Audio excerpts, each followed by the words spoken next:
मेरे सुनहरे सपने पूरे अगर हो जाए, दोनों जहां की खुशियां हम अजीब पा जाए। मेरे सुनहरे सपने पूरे अगर हो जाए, दोनों जहां की खुशियां हम पा जाए।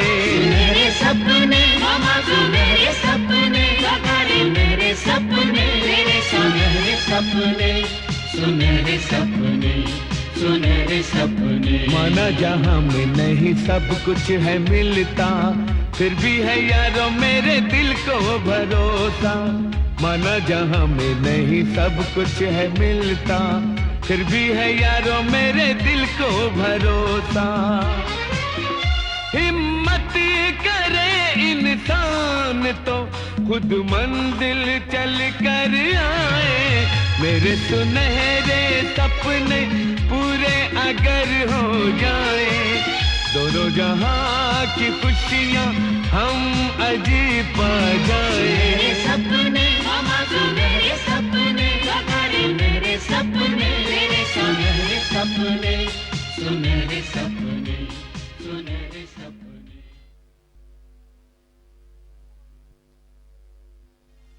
ये देखो मम्मी, ये मैंने नेहा के लिए साड़ी खरीदी है। देखो अच्छी है ना? इस साड़ी में नेहा चांद जैसी लगेगी, है ना? हाँ। लेकिन बहुत महंगी नहीं? नहीं, मुझे तो बहुत महंगी अरे लगती नेहा तो इसमें चांद जैसी दिखेगी मम्मी। हाँ।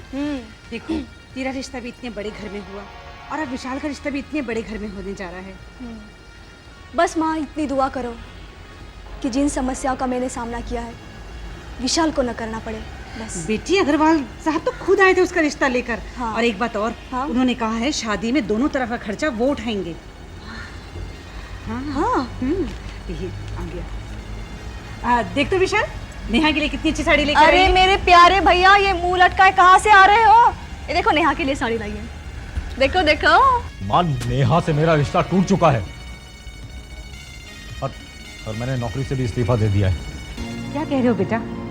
अग्रवाल साहब खुद ये रिश्ता लेकर आए थे और उन्होंने ये रिश्ता खुद तोड़ दिया? नहीं माँ, ये रिश्ता अग्रवाल साहब की तरफ से नहीं टूटा है, बल्कि किसी ने गुमराह किया है उनको हमारे खिलाफ। जानती हो माँ, ये गुमराह करने वाला कौन है? उनकी अपनी बेटी नेहा। बेटा, गरीब की जिंदगी उन फूलों की तरह होती है जिसे अमीर सूंघकर फेंक देता है। ये सारे दौलतमंद एक ही थैली के चट्टे बट्टे होते हैं माँ। इनका सबसे पसंदीदा खेल होता है गरीबों के दिलों को तोड़ना। हाँ रूपा, माँ पता है नेहा क्या कहती? वो कहती है कि हम लोगों ने उसके घर में रिश्ता इसलिए पक्का किया क्योंकि उसके बाप के पास दौलत है। वो कहती है कि हम फकीर हैं, भिखारी हैं। शाबाश बेटे, तुमने बहुत अच्छा किया। ये रिश्ता तो टूटा ही और तुमने उनकी नौकरी भी छोड़ दी। शाबाश, बहुत अच्छा किया। विशाल, जिस तरह अमीरों के पास नोटों से भरी तिजोरी होती है, उसी तरह गरीबों के पास भी खुददारी होती है, और आज तुमने इसकी रक्षा की है। शाबाश विशाल, शाबाश। खुददारी की हमेशा जीत होती है बेटा। हम लोगों को भिखारी कहने वाले खुद इस घर में आके हमसे भीख मांगेंगे। ये एक माँ के दिल के हुए शब्द हैं जो बेकार नहीं जाएंगे। तुम फिक्र मत करो माँ, बहुत जल्द मुझे एक बहुत अच्छी नौकरी मिल जाएगी और मैं नेहा से कहीं ज्यादा अच्छी बहू लाऊंगा तुम्हारे लिए। हाँ रूपा। अफसोस तो इस बात का है कि मैं अग्रवाल साहब की बहुत इज्जत करती थी। वो एक दिन आके यहाँ ऐसा करेंगे ये मैं सोच भी नहीं सकती थी।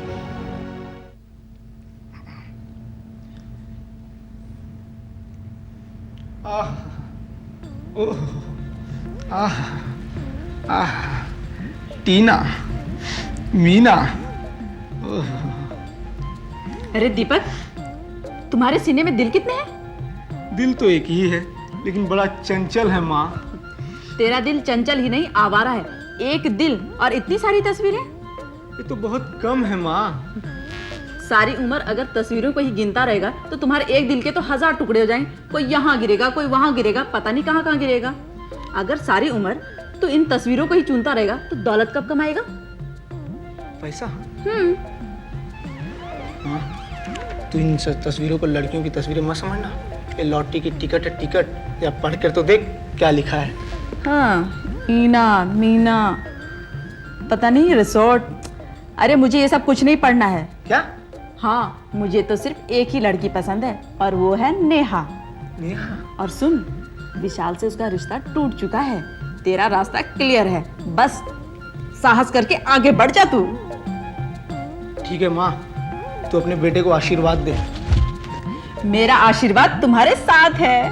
माँ, आज तुम्हारा हाथ कुछ हल्का हल्का लग रहा है। मैं सब समझ गई। तुम्हें पैसा चाहिए, लो।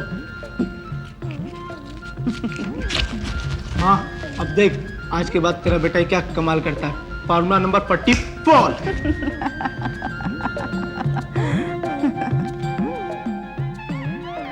It's too much, Neha. It's too much. Now I can't tolerate it.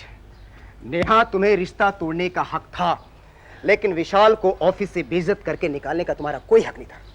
मैं विशाल के गया था रिश्ता लेकर के। विशाल हमारे यहाँ रिश्ता लेकर नहीं आया था। डैडी, शरीफ आदमी आप ही की तरह होता है जो दूसरों के घर जाकर उन पर एहसान करता है। शरीफ आदमी अपने द्वारा किए गए एहसान को भूल जाता है, लेकिन दूसरे के द्वारा किए गए एहसान को कभी नहीं भूलता है। डैडी, मैं भी विशाल का ये एहसान कभी नहीं भूल सकती कि मेरे कुछ कहने से पहले ही उसने रिजाइन कर दिया। विशाल का ऑफिस छोड़ने से कितने का नुकसान हुआ तुम्हें मालूम है? अरे कंपनी में कोई भी काम सिस्टमेटिक नहीं हो रहा है, स्टाफ जैसे तैसे काम कर रहे हैं। अब अगर आज मैं एक मैनेजर को अपॉइंट करता हूं तो उसे कंपनी के काम को सीखने में कम से कम तो 1 महीना लग सकता है, और इस बीच कंपनी का दिवाला निकल सकता है। I can't tolerate this loss. देखो नेहा, अगर तुम्हें जरा भी अकल है ना तो ये लो गाड़ी की चाबी और विशाल को वापस लेके आओ। जाओ।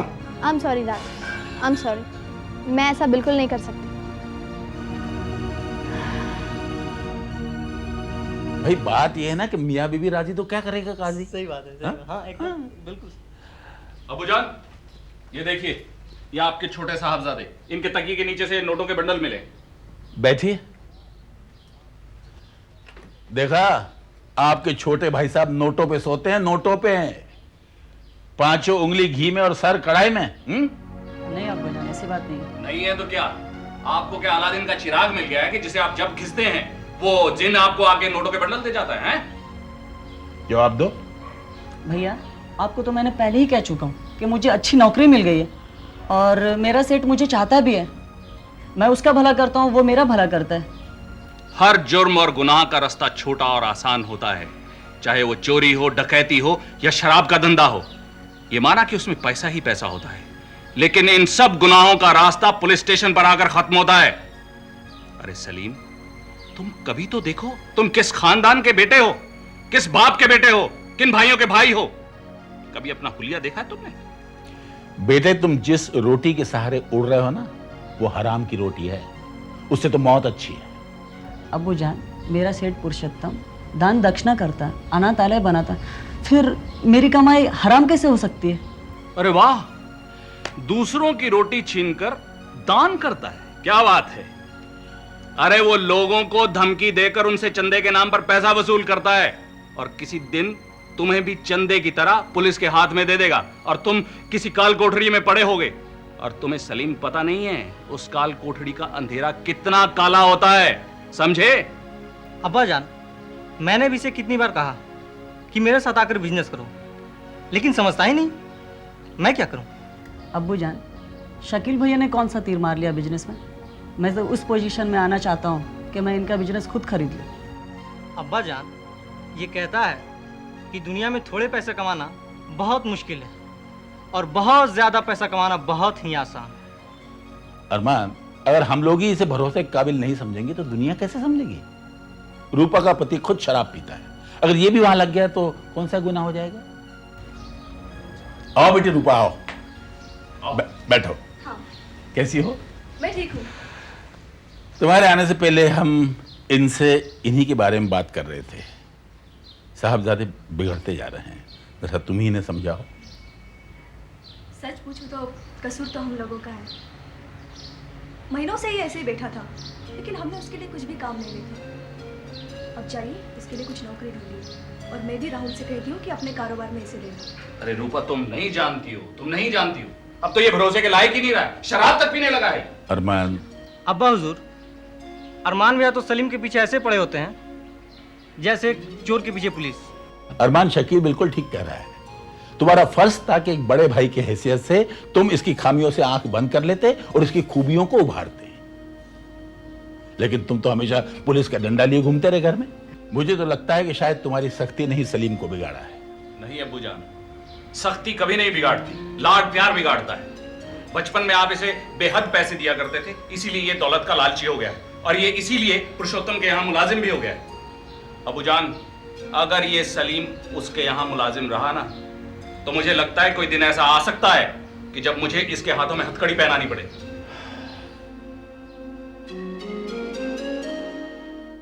ला ला ला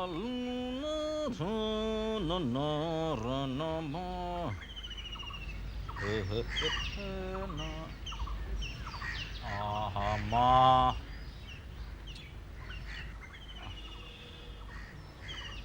क्या माँ? माँ तुम बहुत पूजा पाठ करती हो। मंदिर गई थी, क्या मांगा? अरे वाह, तुझे क्यों बताऊं? क्यों? हाँ, वाह वाह वाह वाह वाह वाह भाई, रानी साहबा यहाँ कैसे आ गई? माँ का यहाँ सूरज पश्चिम से तो नहीं होगा? माँ जी, मैं आपसे माफी मांगने आई हूँ। माफी? माफी उन लोगों के लिए है जो अपने गुनाहों पर पर्दा डालना चाहते हैं। ये शब्द दरअसल उन लोगों के लिए है जिनसे गलतियां अनजाने में हो जाती है।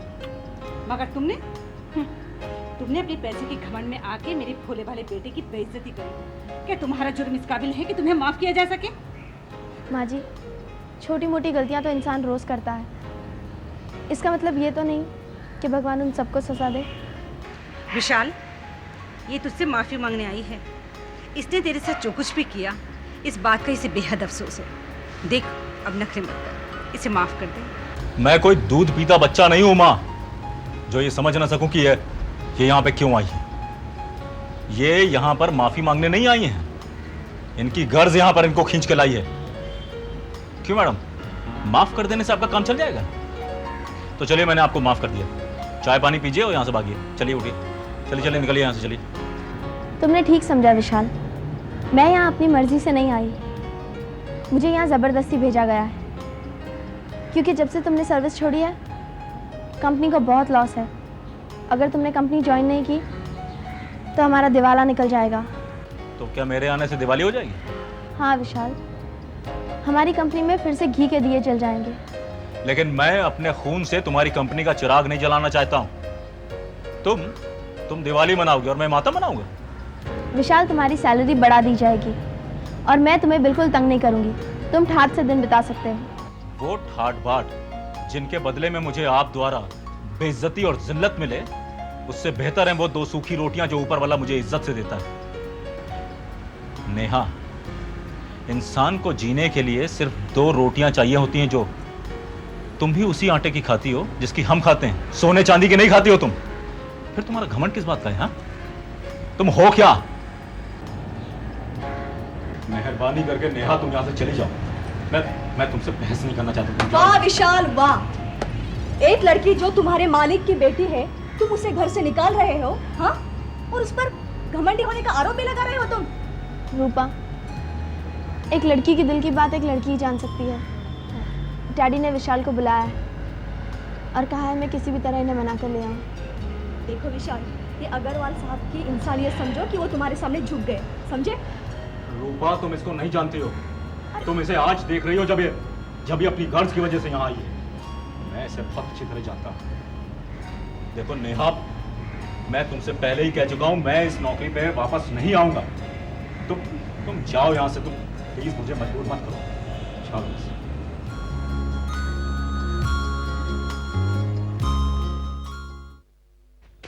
अरमान, ये पढ़ा तुमने? हाँ अब्बू। भाई ये तो सिर्फ अमेरिका में हो सकता है। हमारे यहाँ तो बवाली खड़ा हो जाए। जबरदस्त। अरे कौन है भाई? आ जाओ, दरवाजा खुला है। अरे नेहा, अरे व्हाट ए प्लेजेंट सरप्राइज। जीते रहो बेटी। अरे भाई, आप लोगों ने ऐसा क्या जादू कर दिया है हमारे अब्बू पर कि जब से तुम्हारे यहां से आए बस तुम ही लोगों का जिक्र करते रहते हैं। अरे शामू, अरे कुछ ठंडा वंडा लाओ भाई, नेहा आई है। और हाँ, साथ में मिठाई और फल भी लेके आना। अरे प्लीज आप इतनी तकलीफ मत कीजिए।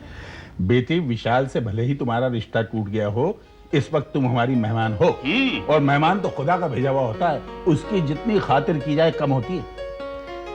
आप लोगों की मेहमान नवाजी देखकर मुझे बहुत शर्मिंदगी महसूस हो रही है, क्योंकि मैं तो अपनी ज़रूरत से आई थी चाचा जी।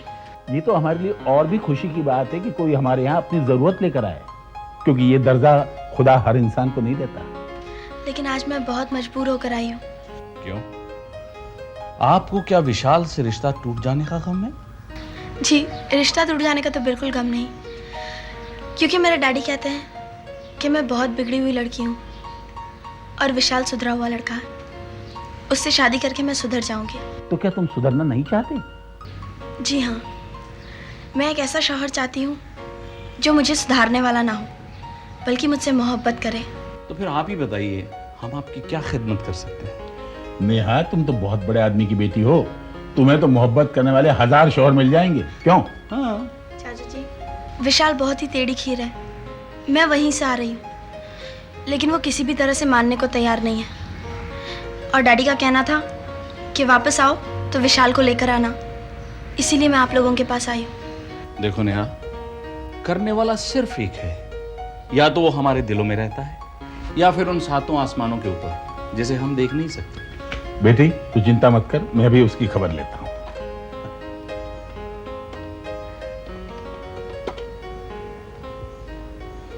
हाँ विशाल, चाचा चौधरी बोल रहा हूँ। बरखुरदार, तुम जहां कहीं भी हो फौरन यहां चले आओ, और हाँ, साथ में अपनी मां को भी ले आना, समझे? नालायक कहीं का। अरमान, ये लोग अब तक नहीं आए? क्या विशाल इतना बदल चुका? नहीं नहीं अब्बू, कहीं ट्रैफिक में फंस गया होगा, आ जाएगा। लो आ गया। हाँ आओ आओ। हेलो भाई, आओ बैठो। आधा बजे चाचा। नमस्ते। आधा और चाची जान। तो विशाल भाई, देखो नेहा तुम्हें मनाने के लिए आई है और वापस नौकरी पे ले जाने के लिए भी। देखिए भाईजान, मैं अरे भाई मेरी बात मानो, आजमा कर तो देखो। आजमाए हुए को आजमाने में तो बेवकूफ़ी है भाईजान। चाचा जान, आप ही ये कहते हैं ना।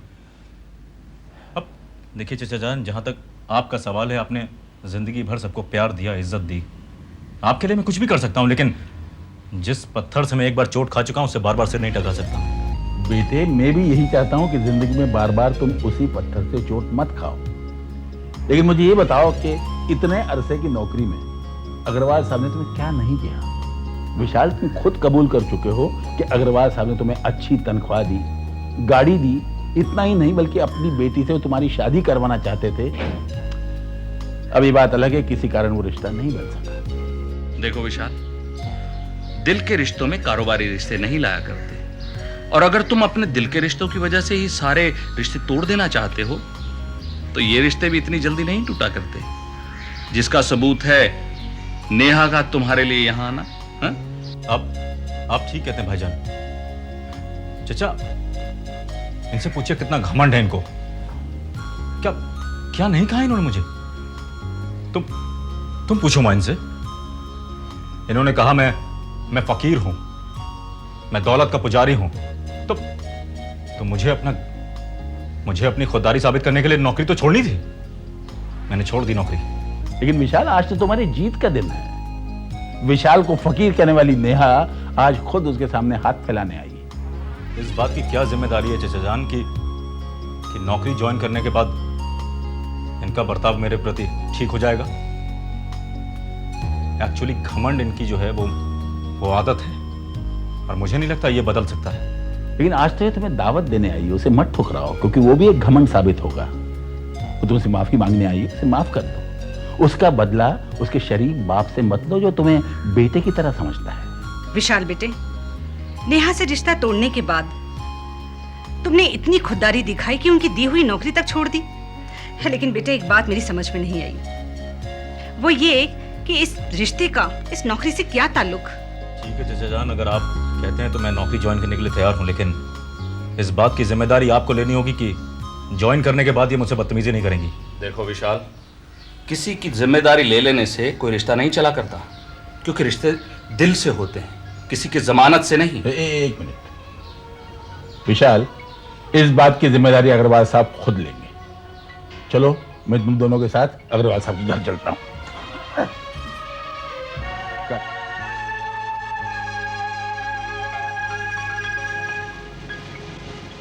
मेरे सुनहरे सपने पूरे अगर हो जाए, दोनों जहां की खुशियां हम अजीब पा जाए। मेरे सुनहरे सपने पूरे अगर हो जाए, दोनों जहां की खुशियां हम पा जाए। सुनहरे सपने मामा, सुनहरे सपने, सुनहरे सपने, मेरे सुनहरे सपने, सुनहरे सपने, सुनहरे सपने। माना जहां में नहीं सब कुछ है मिलता, फिर भी है यारों मेरे दिल को भरोसा। माना जहां में नहीं सब कुछ है मिलता, फिर भी है यारों मेरे दिल को भरोसा। हिम्मत करे इंसान तो खुद मंजिल चल कर आए। मेरे सुनहरे सपने पूरे अगर